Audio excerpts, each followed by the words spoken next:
Good happy Wednesday morning / afternoon, wherever you are in the world, everyone. This is Doug Farrar of Touchdown Wire in the USA Today Sports Media Group. And the guy over there is Greg Cosell of NFL Films and ESPN's NFL Matchup. And Greg, we have 3 weeks into the season in the books, and we're looking ahead to week 4. So before we get into the obvious game, which is Dolphins-Bills, and we will get there, believe me, we could go very long on that one. I want to start with, yeah, oh boy. I'm even doing a full segment on that game in the matchup show, and I normally don't do that, but it warrants a full segment. You kind of have to. We'll get to that in a minute, but there is an important Thursday night game, Detroit Lions at Green Bay Packers. And I know you did, we've discussed this before, a very deep dive in the Lions offense in the offseason. You know, Ben Johnson and everyone loves their OC. What have you seen through 3 weeks? Sam Laporta's touchdown against the Falcons, where he did that little stutter post and put Richie James in the shadow realm. They've got some really creative stuff. So Joe Barry's Packers defense, kind of middle of the pack. What are Barry and his guys facing in this Lions offense? Yeah, you know, I don't know how you feel when you watch tape, but when I watch offenses, I'm always struck by precision, okay? Because look, every coach will tell you that when they call a play, they want the quarterback to throw to the primary read. That's the goal now. Obviously, that doesn't happen all the time. But, you know, one of the things that really stands out to me about good passing games is when you can see the quarterback drop back, hit his back foot, and the ball kind of comes out, and he's comfortable with where he's throwing the football, which says that the route concepts as designed on that play call versus the anticipated coverage, that they're getting what they want. And you see that a lot with the Lions. And, you know, I think we've discussed this before, that they have such a good feel for spacing in their route concepts. It defines the throws for Jared Goff. And you want to do this with any quarterback, but it becomes much more important and more essential with a quarterback that's not a second reaction player. You know, Jared Goff, while every once in a while he can move, he's certainly a pocket quarterback. He's not going to make his living making second reaction scrambling plays. And, you know, one reason why a lot of people think, he was reborn and rejuvenated is because they understand that what he is and how to get the most out of him. And when you watch their offense, you just get a really strong sense that it all works together so efficiently and very rhythmically. So the question you asked, then you get into, you know, how do you really deal with those kinds of offenses? And by the way, we're going to have the same discussion when we do get to Buffalo and Miami. Yes. So it comes down to, how do you disrupt timing? And there's obviously multiple ways to do that, but that's what you're trying to do. You're trying to disrupt timing. I'd almost rather wait for the more extensive discussion with Miami, because I think it's more interesting. But ultimately, that's what Joe Barry has to figure out, is how to disrupt timing so that Goff can't hit that back foot and feel very comfortable with where he's delivering the football. Well, the reason I did this with my hands is, first I disrupt timing. I first think of Lester Hayes and press, you know, get up on the guy. Which it can go either way, depending. Right, and then you get into the motion element, which the Lions do well. Certainly, we know the Dolphins do exceptionally well. You know, I spoke to a defensive coach this week who said that it's possible to jam motions, but it takes a lot of work and it's very hard, but it's possible. But, you know, the whole thing with dealing with the receivers as opposed to the quarterback, because the ball comes out quick, that becomes a tough deal when you deal with motion, because it's harder to jam receivers when they're on the move, particularly when they're crossing the formation. Well, with those like speed motions, the CSL motions, I don't know how you press that, because the guy's already going full speed when he hits. Right, it's hard. Yeah. Jordan Love against the Saints, and the Saints have a great defense. They put pressure and match coverage together as well as any defense in the league. I couldn't agree more. I'm so glad you said that, and I didn't mean to interrupt you, but it just made me think of all the pieces I've done over the years on the Saints defense. And obviously Dennis Allen was the coordinator for years under Sean Payton. Now he's the head coach, but it's still his defense. And actually, we're not going to get into this, but you're seeing some similar things with Ryan Nielsen in Atlanta, because he came from New Orleans. So you're seeing some similar concepts. Hey, I said last week the Falcons defense is underrated. Yeah, but but Dennis Allen does such a great job with his zone pressure concepts, but you still have to match routes. So even though it's not man per se, I mean, how many times, and I know I've done pieces like this over many years on the matchup show, where you see, someone like Demario Davis on the line of scrimmage or a DB on the line of scrimmage, and then they run out to match. Let's say it's trips to one side. Somebody has to match 2. Somebody has to match 3. And they do such a good job with that receivers look open right away, but they're not open. So the Lions, I mean, Brian Branch is playing out of his mind. They've got some guys doing some really nice things. Jack Campbell was on the edge a lot last week, which is like, oh, okay, that's weird. Jack Campbell is going to be a really good player. Yeah. Jack Campbell is a legit 6'5". He's more athletic than he was given credit for coming out of Iowa. I did his tape. I loved him. You did his tape, I'm sure, as well. I think he surprised a lot of people at the Combine with his athletic testing measurables, much better than people thought, because I think a lot of people thought, watching his tape, they were uncertain as to what he was athletically. They saw that he was 6'5". They saw that he could stack and shed inside the box, but they weren't sure what he could be athletically. And while I wouldn't say he's Luke Kuechly, he certainly has athleticism where you can do multiple things with him.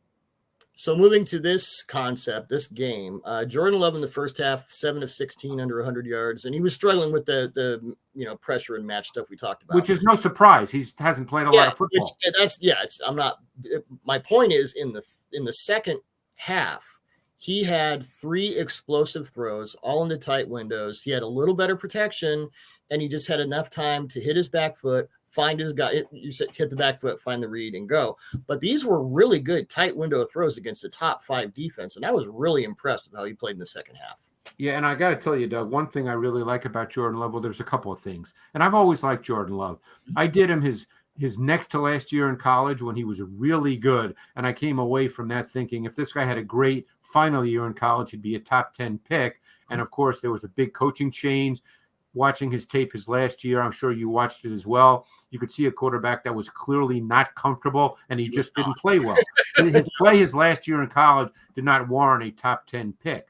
But the Packers obviously traded up to draft him because the talent is there. He's big. He's an easy thrower. He's got mobility. But the point I was going to make, which I've always believed this, you and I have had this conversation in the past because we've talked football for a lot of years. He's willing to make difficult throws. And in the NFL, you have to be willing to make difficult throws because game situations will demand that. Will demand that you can't check it down, that you've got to attempt difficult throws. And what he also appears to be, which I think is really important, is mentally amnesiac, in the sense that if he's missing some throws, because I got to tell you, in the first 3 games, while he's made some great throws and great reads, he's also missed some throws that he's going to have to make. But it doesn't seem to affect him as he gets later in the game. I remember Archie Manning saying about his 2 sons that Eli was always a much better amnesiac and Peyton held on to everything. Well, it's just different with different guys. And you can almost see that in just the way they are as people, Yeah, absolutely. I'm glad we have the Manning cast now because Eli has this like sneaky subversive sense of humor. Which yes. It's really great. But Love is going to be a really interesting guy for us to continue to watch and evaluate as the year progresses because the talent level is certainly plus. And we'll see how it goes. So far he's acquitted himself well. Like I said, he's missed some throws he's going to have to make. And I'm sure when they do their hardcore charting, which, you and I are not charting every single play like a coaching staff does, I'm sure there are many examples where they feel he might have missed some things. But overall, given that I know he's been in the league a while, but given that he's inexperienced as a starter, I think you'd have to say the results have been positive. Yep. Okay, let's get to the main event. And again, I could go 5 hours on this. I've done so much tape work on it. Dolphins at Bills. We know about the 70-20 records they set, all that. Let's get into let's spin it forward here. Greg, if I asked you which quarterback leads the league in dropbacks with 21 personnel, 2 running backs, 1 tight end, who would it be? It would be Tua. It would be Tua. Yeah. In fact, it's funny you say that, and then we'll get, they are not driven by personnel. They essentially have played 90% of their snaps this year in 2 personnel packages, 11 and 21. Yep. So they're not one of those teams when you prepare for them that you have to think, wow, they're going to be in 4, 5, 6 different personnel packages. They're not driven by personnel. The Dolphins have been in 21 on 36% of their snaps this season. And they ran the ball so much against the Broncos. They were actually in 21 on 35, so it was below their season average. But I want to get in a little bit into the run game. Mike McDaniel said Monday that Jalen Waddle is still in the concussion protocol, but he's optimistic for this game. Waddle was out for the Broncos game, and the ways in which Miami employed different run concepts and all that eye candy was fat. It was like everything from crack toss to inside zone counter, and there's so much eye candy pre-snap. It's really tough to deal with. And yeah, well, that's the deal. I mean, the Bills have a great defense, but they've also allowed 263 yards after contact and a league-high 5.9 yards per carry. So they've allowed 8 explosive run plays to 7 explosive pass plays. Although I think playing the run, and I've talked to coaches about this as well, but I believe this. I think playing the run factors into your approach to the pass. In other words, you don't go into playing the Dolphins with the idea that we're going to load up to stop the run. No. That's not the way you put your defense together, okay? And let's walk through this, because I hope fans think this is interesting, because obviously the Dolphins just put up college numbers, so that doesn't happen in the NFL, what they just did, 70 points, and was it over 700 yards of offense, whatever it was. It was college numbers. So I think most coaches would say that you treat their 21 like 11. You don't treat it like 21, because most teams, if they line up in 21, you're going to play your base defense, and which means 4 defensive backs. And I think you treat 21 like 11. Because formationally, it ends up being the same thing with the way they use Ingold. I mean, yes, is Ingold in the backfield at times? Of course he is, but he's also not a good part of the time. So you treat formationally 21 like 11 personnel, because Ingold is often used as a wide receiver in terms of alignment and motions. And you just hit on a phrase that is used always when with teams with motion, is they give you a lot of eye candy.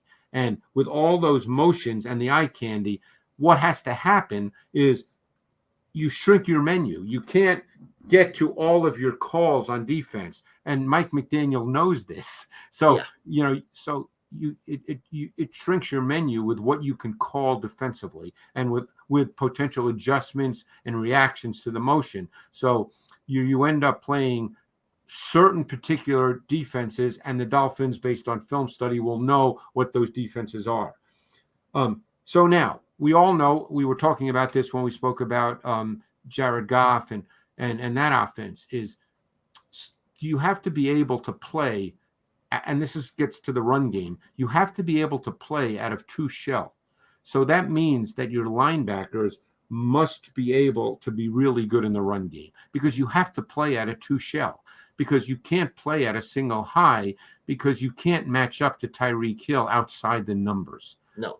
So you have to be able to play out of 2 shell. So 2 things have to happen. Well, the Broncos couldn't do that out of 2 shell either. So right, but we're talking about probability and tendency. Right. You still have to show up and play. So you have to be able to play out of 2 shell. So your linebackers have to be really good in the run game, and you have to be able to pressure the quarterback with your 4 down linemen, because you can take away, if you really, if you have them studied in great detail, which the Bills will, they're in the same division, you can take away those first window throws if you really study them well. But then your front 4 has to get there, okay? And a great example of that not happening was last week, the 54-yarder to Hill on the 2nd or 3rd play of the game. Yep. They took away the first window throw, but the front 4 was nowhere to be found. Right. And therefore, Tua, who's not really a late in the down quarterback, but he was sitting there in a clean, secure pocket, and he had time to get to Hill, who adjusted his route and got behind the quarter safety, because the quarter safety was the one who kind of took away the first window. Right, so, and everyone was bashing them for clamping down on no, that's the open read. It's just that the safety. Right. So these are things that you have to be able to do, and if you can't do them, it's going to be tough to defend them. and some teams can do them and some teams can't. But you have to be able to rush with 4 and at least impact Tua. It's not about sacks, it's impacting him.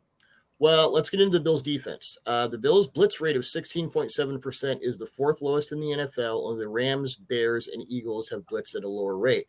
And they actually upped that because they blitzed Sam Howell more than I kind of expect them to. Well, and that's because they were playing against a quarterback in his 4th start and a below-average O-line by NFL standards. Right. But here's the thing. So 16.7% blitz rate.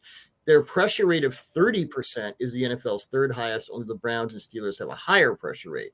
So this is a front 4 that can get home, and that makes it interesting. Yeah, it's going to be, and that's a key thing. I mean, can they get?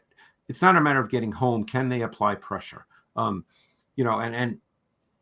how will they deploy their front 4? The key to the Dolphins' passing game, they don't really work outside the numbers particularly often or well. So everything is between the numbers, often between the hashes. So do you take someone like Greg Rousseau, who normally lines up at DN? Do you put him inside just to get his hands up? He's 6'7". Do you do things like that? I don't know. I'm just, kind of spitballing here. But, can they get there with 4? That's the key thing. Epinesa is also tall. So you have to be able to impact Tua with your down 4. And that to me is so critical in this game. The game this past week, I know their numbers were great. They had 9 sacks, all that. That's not going to happen this week. It's a different game. And Sam Howell was in his 4th start. And by the way, I like Sam Howell, and I think he's going to be a good player. But that's not really relevant to what they're facing with the Dolphins. No, a lot of the sacks, it was kind of like Justin Fields. A lot of his sacks were just, throw it, and then you get sacked. But right. That's a whole different thing. And when Tua's blitz this year, not a lot, it's like, okay, hit the hot right away, just boom. So, and he doesn't see a lot of pre and post snap safety switches, probably because defenses are worried about getting torched with a miscommunication. Well, but you wonder if the Bills can do that. This defense. The Bills can do that because they have 2 veteran safeties. And one thing the Bills have done when they play Tua is they have done a little bit of safety rotation because all you're trying to do is create a little doubt for Tua, because if it's clean, it's too hard, on a defense. So again, you're not going to start moving everybody around, as you don't do that. No. But not against that offense. You try to do just enough just to create that, because don't forget, Tua's getting the ball out a lot in 1.5 seconds. Mm-hmm. So that's not a lot of time. So if he just has to take another fraction of a fraction to verify what he's seeing, that may be enough for the defense to win. So you're just trying to create a little bit of doubt. I mean, we're talking about a sport in which fractions matter, and you're just trying to create a fraction of hesitation. Half a hitch, as I call it. Well, Tua's season-long average time to throw is the lowest in the NFL at 2.34 seconds. Yeah. But his average intended air yards is 9.2, 5th highest in the league. That's bad math for a defense. Whew. Anyway. Well, that's because of that speed. Those receivers, even on quick rhythm throws, get a couple of yards further down the field than your normal receivers. Right. And that's not yak. That's air yards. That's right. That's what I'm saying. Yeah. So when you think of, let's say, 3-step drop, quick slant, their quick slant almost becomes like a condensed skinny post because the receivers are so fast to get down the field. Yeah, when you can run a deep over in the quick game, you got problems, man. Yeah. It's ridiculous.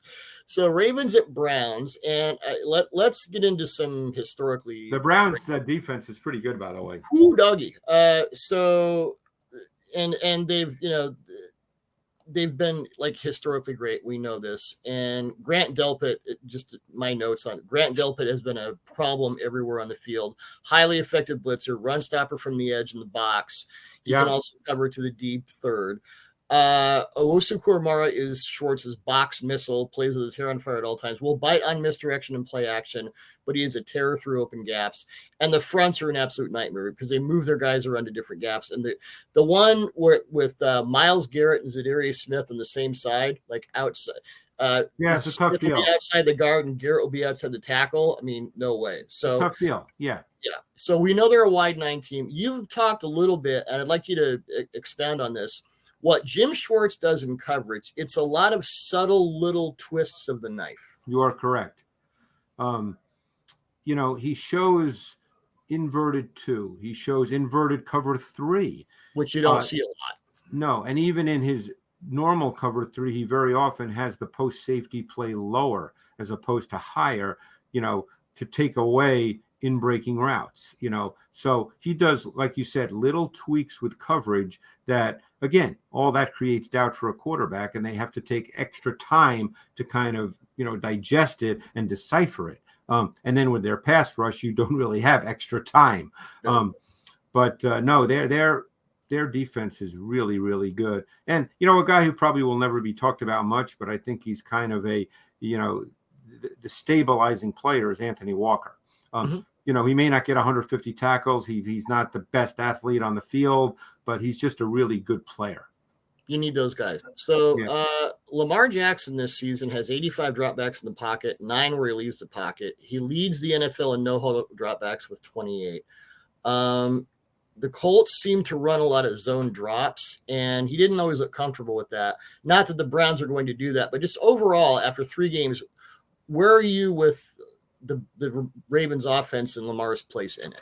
Yeah, it's funny you say that because after week 2, I thought Lamar was great week 2. I came away from that tape going, wow, he looks really comfortable in this offense. The ball's getting out of his hand. He's not running as much because he saw it really the way you're supposed to see it. And I felt, man, did he play really well week 2? And then this week, I thought, for whatever reason, he didn't see it as clearly. He looked a little frenetic. Obviously, he ran more, and he's a great runner. So, many might not view that as a negative if he runs. But we know they're working toward him playing more like he did week 2 than just, running. So we'll see. I mean, the Browns are not a high percentage blitz defense, although they will on occasion. I mean, against the Titans, they did not rush 5 as much as they had in their 2 previous games, but I wouldn't say they're high percentage blitz. Blitz is not the problem with them. It's front multiplicity and where is everybody? Right. Over here now when he used to be over there, and it's 6 guys, but 2 are dropping or 3 are dropping. And right. And as you said, and you're 100% right, Doug, is, Garrett, he moves all around, including over the center. Zadarius Smith, he can line up all around. Okoronkwo, he moves all around. They have 3 guys that essentially in their nickel fronts move everywhere, and the only guy who doesn't is the guy who's truly a D tackle. He's not a guy that moves a lot, know. But the other 3 guys, they could be anywhere. Mm-hmm. And particularly when Garrett's off the ball sometimes, and Smith is off the ball at times as well, those guys can basically then rush through any gap, and they can pick out what they consider to be a weakness in the protection and attack it. So it's really a tough defense to play against. And I'm so glad you mentioned Delpit because he's played really, really good football. Yeah, he's incredible. By the way, we won't not talking about Cleveland's offense this week because we don't have time, but Kyle Hamilton had 3 sacks last Sunday. Some really nice timed late blitzes. So that's something for and they use him. He's an important piece to that defense. Yes. He was my number 1 player in his class. Just loved him. I just will say this about their offense real quick. Deshaun threw the ball better last week than he has at any time as a Brown. He threw the ball with precision ball location, which has been a big problem since he started back to the Browns. Yeah, the backward pass wasn't great though, but we'll just no. Aaron Brooks flashbacks. Low key fascinating game for me, and I'm sure for you, Greg. Steelers at Texans, and CJ Stroud against the Jaguars in week 3 completed 8 of 11 against the blitz for 130 yards and 2 touchdowns. The Steelers don't blitz a lot; they don't have to. Bobby Sloak's offense.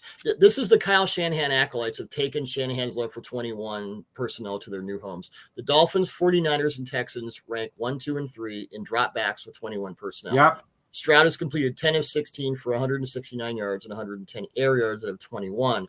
And, the guy I want to mention, Tank Dell, 5'8", 165. You don't expect him to be your primary outside speed guy. He's got 74 snaps outside and just 27 in the slot this season. He sprayed the Jaguars defense. There were a couple of big plays where he just ran by everybody. So give me your just overall sense. We know that Steelers defense is great. Texans offense with Stroud, who's kind of a ball placement ninja. What does that look like to you? Yeah, well, it's funny. I did Dell coming out of college, and I really, really liked him. Obviously I knew he was small. He's small, but he's a really good player. and we'll see as the year continues. Stroud, to me, he's a really interesting guy. I mean, I think he plays with tremendous poise and composure and awareness in the pocket. He's so far through 3 games. And, don't forget, any one of these games, he could have, throw 3 picks and have a tough day. He's a rookie. That's what happens. But if you're just evaluating the player, you're seeing a guy that he stayed with his fundamental technique in muddied pockets. He maintained his reading progressions. There was kind of a mental and physical efficiency to the way in which he plays. Yes. He plays with what I would call a desirable combination of both pocket patience yet decisiveness. Mm-hmm. He never looks like he's playing fast or hurrying what he's doing. The word I used watching his tape this week like 5 times was calm. Over and he's over. Calm. Calm. Yeah, I mean, and I thought that, believe it or not, I thought his best throw was a 17-yard throw to Woods on an outcut because the play design was shotgun bang, run action, throwing to Collins on the 5-step slant, and it got taken away. So the throw was not clean. So he turned his body totally to the other side of the field, reset his feet, and threw the outcut to Woods at 17 yards on the opposite sideline. I thought that was big-time quarterbacking for a guy in his 3rd NFL start.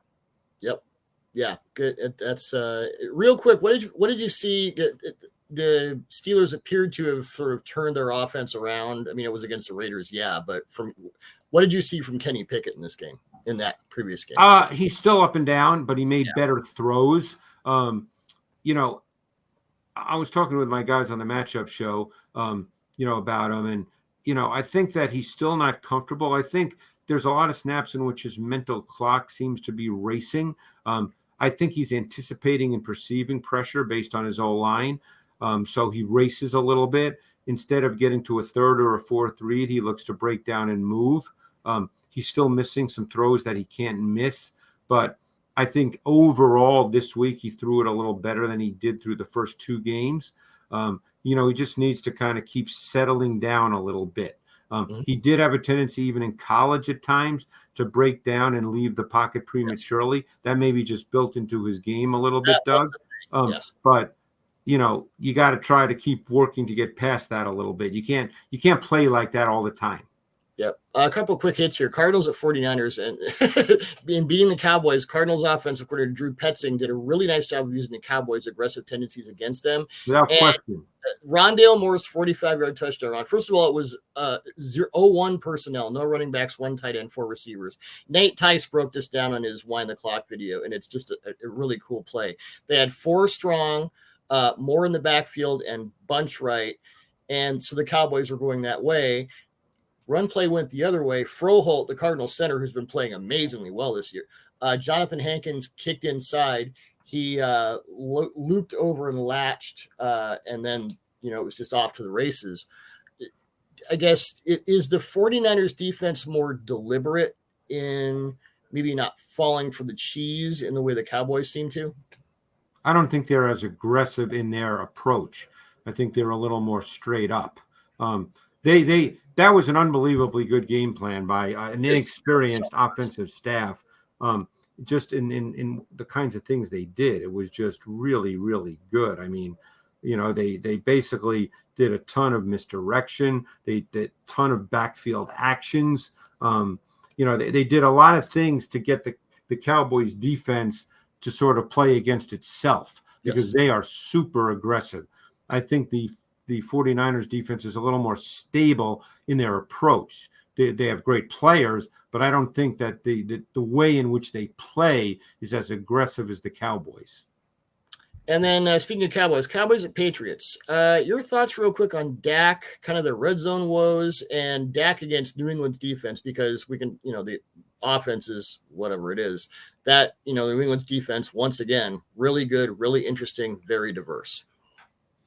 Yeah, and I'm just being honest. I haven't seen the Cowboys offensive tape yet. I made it a point to watch the Cards offense just because. I wanted because you had some comments in general about Dak when we talked on the phone. Yeah, I mean, obviously red zone's always critical, but I think in general with Dak, you're dealing with a quarterback that at this point in his career is kind of a mid-range ball distributor, executor of an offense, needs a good O-line, needs a run game, needs receivers to work for him. He's a pocket quarterback who needs it all to work. He's at his best, he'll be efficient. But I don't think that, he's at the point in his career where, to me, that's what he is. He's not a wow quarterback in terms of making special second reaction plays or, those kinds of things. So, he kind of needs the offense to work, and he needs the offense to work for him through its design. Is he a lifter, a transcendent? Can he lift a thing beyond its? No, not at this point. No. Yeah. But again, let's walk through this. No, but is it nice? Sure. Let's walk through that real quick just before we wrap up. Yeah. How many quarterbacks in the league would you say are that guy? At any given time, 4 or 5. Yes. So that's not, it probably came across to a lot of people as a negative to what I just said, but it's not like there's 15 quarterbacks like that. No, not at all. Well, Greg, you always lift our sails, and we're glad to have you as always. And we'll talk more X's and O's next week. Thanks, Doug. That was awesome. Loved it. Yeah, enjoy the games, everyone, especially Dolphins Bills. Oh, my gosh.